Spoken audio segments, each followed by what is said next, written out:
Bonsoir à toutes et à tous, on se retrouve pour un journal un petit peu spécial. À l'occasion du 34e printemps du livre de Montaigu, on a décidé de sortir des studios de TV Vendée pour vous proposer une édition au cœur de cet événement local. Le salon a ouvert ses portes ce matin et comme vous le voyez à l'intérieur du chapiteau, il y a beaucoup de monde. Jusqu'à dimanche, 35 000 personnes sont attendues et 200 auteurs seront présents pour rencontrer leur public. Alors tout à l'heure, dans la deuxième partie de ce journal, nous serons en compagnie de Frédéric Couturier. C'est le directeur adjoint du pôle culture de Terre de Montaigu. C'est la communauté d'agglomération qui organise ce salon. Mais avant de parler du printemps du livre, nous revenons sur l'actualité vendéenne du jour et on parle du sujet qui fait du bruit, celui de l'éolien en mer. Les élus du littoral sont remontés contre le gouvernement depuis la publication d'une carte annonçant la création de 2 parcs à moins de 15 km des côtes, sans être consultés au préalable. Hier avait lieu le congrès annuel de l'AVEL, l'association vendéenne des élus du littoral. Évidemment, le sujet était au cœur des débats. Les maires veulent trouver un accord pour que les parcs éoliens soient flottants et non posés et surtout qu'ils ne pénalisent pas les activités maritimes. Il y a un consensus très large des élus du littoral vendéen qui se réunissent aujourd'hui à la Tranche, mais aussi de l'ensemble des élus vendéens sur le fait qu'on ne peut pas imposer sans débat, sans concertation, de nouveaux projets de parcs éoliens. Et sur le fait qu'on a déjà un parc éolien visible qui est en train de se construire entre l'île de Noirmoutier et l'île Dieu, nos 2 joyaux vendéens, et qu'on n'a pas besoin d'un nouveau parc visible des côtes. On a des contre-propositions à faire, on a bien sûr beaucoup d'idées. On avait demandé des parcs qui soient flottants, qui soient loin des côtes, qui ne soient pas dans les zones de pêche. Et on nous propose des parcs posés près des côtes et dans les zones de pêche. Donc forcément, c'est tout l'inverse de ce qu'on souhaitait. Donc forcément, on continuera le combat tant qu'on ne sera pas entendu. En tant qu'élu, on travaille sur les énergies renouvelables tout le temps.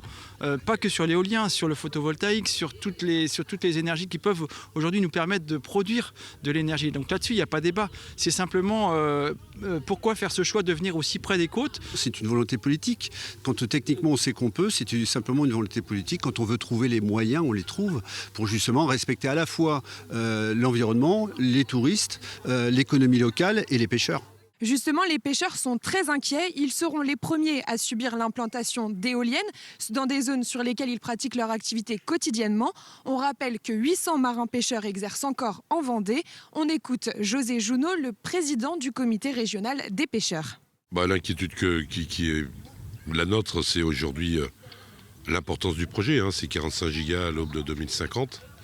Quand on sait on a 2 parcs sur le territoire en région Pays de Loire, un qui fonctionne depuis 2 ans de 500 mégas et puis l'autre qui est en construction. Si on multiplie ça par ce qui est prévu, il va falloir de la place, quoi. Il faut s'écarter absolument du territoire, des territoires littoraux.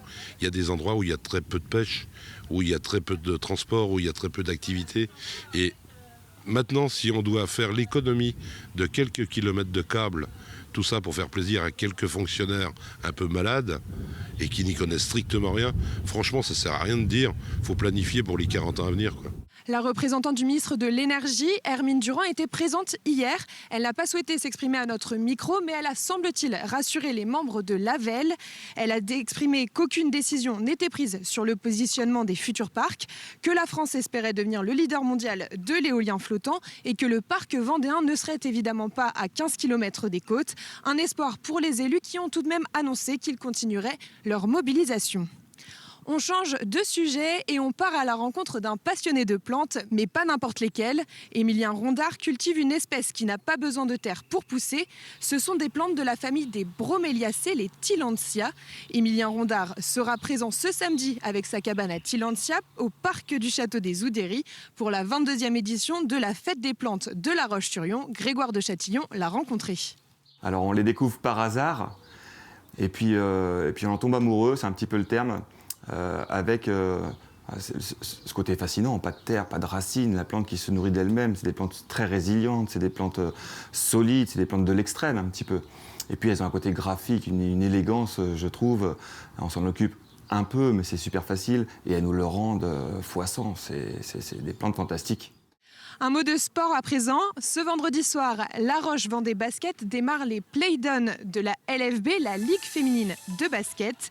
Pour leur première des 6 rencontres, les Tigresses reçoivent Saint-Amand-les-Eaux. Le coup d'envoi sera donné à 20h. 4 équipes participent au play-down. Il s'agit de Charleville-Mézières, de Saint-Amand-les-Eaux, de La Roche et de Landerneau. L'équipe classée dernière à l'issue de ces 6 rencontres sera reléguée en LF2. On est prêt, on est excité, on a hâte que ça démarre parce que là maintenant ça fait quasiment 15 jours qu'on est en train de les préparer. Donc non, excité que ça commence et puis rentrer tout de suite dans le vif du sujet à la maison. Franchement c'est top. Ça fait 2-3 mois que je tiens le même discours auprès des filles, de garder la tête haute et puis de tout donner sur chaque match pour vraiment aller chercher le maintien et c'est ça le plus important. Le groupe il est là, le groupe il est solidaire donc on va jouer là-dessus. Appel au peuple le vendredi soir, tous en blanc, ça serait super d'avoir une salle pleine pour ce premier match play-down. Maintenant, on sait que la date, elle n'est pas l'idéale parce que c'est le départ des vacances scolaires. Donc voilà, mais bon, tous ceux qui sont sur la Roche vendredi soir, venez donc nous voir aux Oudéry, ça vaudra le petit détour. Alors comme on vous l'a dit en début de journal, nous sommes en compagnie de Frédéric Couturier qui est le directeur adjoint du pôle culture de Terre de Montaigu. Bonjour Frédéric. Bonjour Julie. Alors ça y est, la 34e édition du Printemps du Livre a commencé et on voit déjà qu'il y a beaucoup de monde. Oui, je pense que la météo y est aussi pour quelque chose. On a la chance d'avoir du soleil ce matin sur Montaigu. Et puis c'est un rendez-vous qui petit à petit s'étend. C'est-à-dire qu'avant, on était vraiment sur une manifestation qui vivait énormément le samedi et le dimanche. Et aujourd'hui, dès le vendredi, on commence à avoir un public de plus en plus nombreux. Et sachant que c'est quand même la journée aussi, notre journée consacrée aux scolaires. Donc on a aussi énormément de jeunesse qui arpente les allées du chapiteau. Donc oui, donc c'est 3 jours consacrés à la littérature. Et on voit bien derrière nous, les enfants, c'était leur journée pour ce vendredi. C'est important que tout le monde soit sensibilisé à la lecture. Oui, on propose à tous les établissements scolaires, quel que soit l'âge, de venir s'imprégner du livre et de la lecture. Donc on a des rencontres avec les auteurs qui sont proposés, on a des ateliers autour d'ateliers d'écriture, d'illustration aussi. Donc on essaie qu'il y ait une sensibilisation qui soit ludique, enfin qu'il y ait du plaisir qui soit pris avec l'objet livre dès le plus jeune âge et jusqu'à des classes de terminale. Parce que l'objet livre, c'est un objet qui est important et qui finalement, malgré le numérique, malgré les tablettes, ça dure. Ah ben on le voit avec le succès croissant du Printemps du Livre, c'est-à-dire que on a un rapport avec le livre qui est quand même particulier. Je dirais que c'est un rapport qui est quasi charnel. Le livre, on le touche, le livre, on le respire, le livre, on peut même le mettre contre soi. C'est un objet pour lequel on peut porter une certaine affection. Et puis, le gros avantage de la lecture, c'est que contrairement à d'autres formes d'art comme le cinéma, il permet une ouverture de l'imaginaire. Il permet de développer en fait l'imaginaire. C'est-à-dire que si vous et moi, Julie, on voit une adaptation, comment dirais-je, cinématographique d'un ouvrage, on risque tous les deux d'être déçus parce que vous serez fait avec un seul et même descriptif, vous vous serez fait une idée des personnages, du décor, de l'ambiance, et moi, une autre idée, et c'est ce qui est merveilleux, c'est-à-dire que ça nous stimule l'imagination. Et là, donc sur 3 jours, on a 200 auteurs qui sont présents pour rencontrer leurs lecteurs, faire des dédicaces, etc. Et aussi parler de leurs ouvrages, parce que l'avantage aussi quand on est lecteur et quand on est fan d'un écrivain, c'est aussi de savoir pourquoi il a choisi ces personnages, pourquoi il a choisi cette histoire. C'est vraiment des rencontres. Oui, c'est une rencontre et ce qui fait aussi le succès du printemps, c'est qu'il y a une vraie bienveillance entre les auteurs et les lecteurs et les lecteurs vis-à-vis des auteurs. C'est-à-dire que l'auteur n'est pas vu comme un animal de foire, mais vraiment comme une personne auprès de laquelle on va pouvoir justement comprendre le processus de création.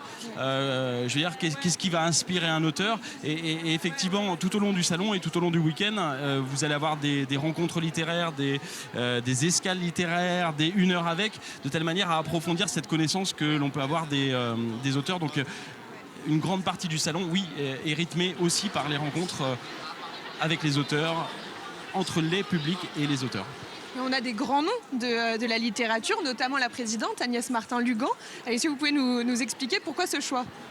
Alors, Agnès Martin-Lugan, elle correspond tout à fait en fait à l'idée que l'on se fait du salon. C'est-à-dire que c'est une auteure avec une très belle plume, donc il y a une dimension très qualitative avec Agnès et son succès est considérable puisqu'aujourd'hui elle vend un peu partout dans le monde. Elle a vendu plus de 5 millions d'exemplaires de ses ouvrages. Elle vient présenter son dernier roman, L'homme des mille détours. Ce roman-là va être adapté en série télévisée. On a appris cela il y a quelques semaines. Et Agnès, c'est une auteure qui est simple. C'est une auteure qui arrive, à travers son écrit, à amener le lecteur dans un imaginaire qui est très fort, qui est très puissant. Son dernier roman n'est pas facile. Mais par contre, à partir du moment où vous commencez à tourner une page, vous n'avez qu'une envie, c'est de terminer l'ouvrage. Et on sait que Agnès a une affection particulière pour le Printemps du livre de Montaigu. Et on sait que les visiteurs ont une affection particulière pour Agnès, donc la rencontre ne peut être que merveilleuse.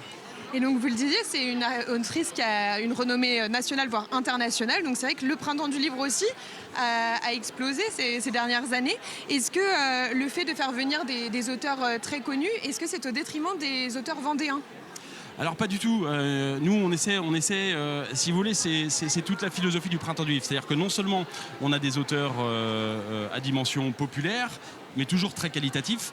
On a des auteurs un petit peu plus littéraires, parce qu'il y a une partie de nos visiteurs qui souhaitent ce type de littérature, et on laisse une place importante, grâce à notre partenariat avec le conseil départemental, on laisse une place importante aux auteurs vendéens, que l'on encourage, que l'on soutient. On travaille beaucoup avec Yves Violier, bien évidemment, mais on travaille avec la Société des écrivains de Vendée, avec le Centre vendéen de recherche historique. Enfin voilà, on laisse une place à nos auteurs, parce que on n'a pas envie d'un salon hors sol avec que des auteurs nationaux ou internationaux. On a envie aussi de promouvoir tous les talents que nous avons sur notre département. Eh bien, merci beaucoup Frédéric. Merci, alors Julie. vous pouvez retrouver tout le programme du Printemps du Livre sur le site internet du Printemps du Livre de Montaigu. Nous, on vous laisse et on vous souhaite de passer un excellent week-end sur TV Vendée.